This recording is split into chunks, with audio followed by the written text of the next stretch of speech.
छात्र छात्राओं, मैं शरद नागर आज के इस वीडियो में आप सभी का हार्दिक स्वागत करता हूं। बच्चों, आज हम कक्षा 2 से हिंदी व्याकरण के अध्याय 11 कहानी लेखन एवं चित्र वर्णन पाठ को पढ़ करके समझेंगे। बच्चों देखिए, पढ़िए और समझिए। सर्वप्रथम हम कहानी लेखन पर नजर डालते हैं। सबसे पहली कहानी है हाथी और दर्जी की।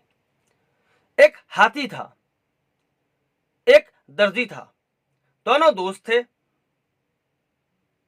हाथी रोज पानी पीने नदी की ओर जाता था। रास्ते में दर्जी की दुकान थी।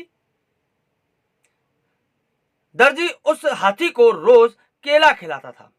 बदले में हाथी दर्जी के लिए पुष्प लेकर के आता था। एक दिन दर्जी दुकान पर नहीं था। उसका लड़का दुकान पर बैठा था। हाथी रोज की तरह दुकान पर आया। दर्जी के शरारती लड़के को एक शरारत सूझी। उसने हाथी की सूंड में सुई चुभो दी।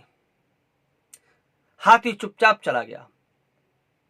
उस दिन हाथी अपनी सूंड में कीचड़ भरकर लाया। उसने दर्जी की दुकान पर कीचड़ फेंक दिया। दर्जी के लड़के को सबक मिल गया। बच्चों, इस कहानी से क्या शिक्षा मिलती है कि जैसी करनी वैसी भरनी, अर्थात जैसा हम करेंगे हमें वैसा ही फल प्राप्त होगा। आगे बढ़ते हैं बच्चों अगली कहानी की ओर। अगली कहानी है लालची कुत्ते की। बच्चों, यहां कुछ आपके समक्ष शब्द दिए गए हैं जिनकी सहायता से इस कहानी को पूर्ण करना है। आइए चलते हैं, इस कहानी को पूर्ण करते हैं। एक कुत्ता था। एक दिन सड़क पर उसे रोटी का एक टुकड़ा मिला। वह उसे मुंह में लेकर अपने घर की तरफ जाने लगा। रास्ते में नदी पड़ती थी। जब कुत्ता नदी के पुल पर से गुजरा तो उसने नदी के पानी में अपनी परछाई देखी। कुत्ते ने समझा कि किसी दूसरे कुत्ते के मुंह में रोटी का टुकड़ा है। उसके मन में लालच आ गया।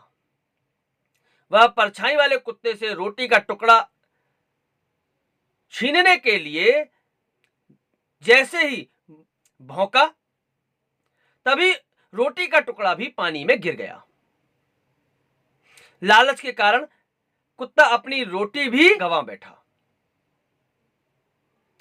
तो बच्चों, इस कहानी से हमें क्या शिक्षा मिली कि लालच बुरी बला है, अर्थात हमें कभी भी लालच नहीं करना चाहिए।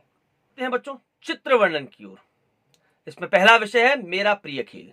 चित्र की सहायता से दिए गए शब्दों में से सही शब्द चुनकर के अनुच्छेद पूरा कीजिए। और शब्द है मैदान, क्रिकेट, खेल, 11, खेलने, मित्र, फुर्तीला, पढ़ाई आदि। तो बच्चों चित्र को देखें और दिए गए अनुच्छेद को पूर्ण करें। क्रिकेट मेरी पसंद का खेल है। मैं प्रतिदिन क्रिकेट खेलता हूं। क्रिकेट के खेल में 11 खिलाड़ी होते हैं। इस खेल को मैदान में खेलते हैं। इसे मेरे मित्र भी मेरे साथ खेलते हैं। मेरा भाई एक अच्छा खिलाड़ी है। खेल खेलने से मैं फुर्तीला हो जाता हूं। खेलने के बाद पढ़ाई में भी खूब मन लगता है। तो बच्चों देखा, दिए गए शब्दों का उचित स्थान पर प्रयोग करके मैंने किस प्रकार से अनुच्छेद को पूर्ण किया। ठीक उसी प्रकार से आप भी अनुच्छेदों को पूर्ण कर सकते हैं। तो क्या समझे बच्चों, कहानी लेखन में पहली कहानी को चित्र की सहायता से पूरा करना और सुनना है। दूसरी कहानी बॉक्स में दिए गए शब्दों की सहायता से पूरी करनी है और सुननी है। चित्र वर्णन में चित्र को देखकर सही शब्दों द्वारा उसे पूरा करना है। तो आशा करता हूं यह वीडियो आपको अच्छा लगा होगा तथा यह पाठ आपको अच्छे से समझ में आया होगा। आज के इस वीडियो में बच्चों इतना ही। आप सभी का धन्यवाद।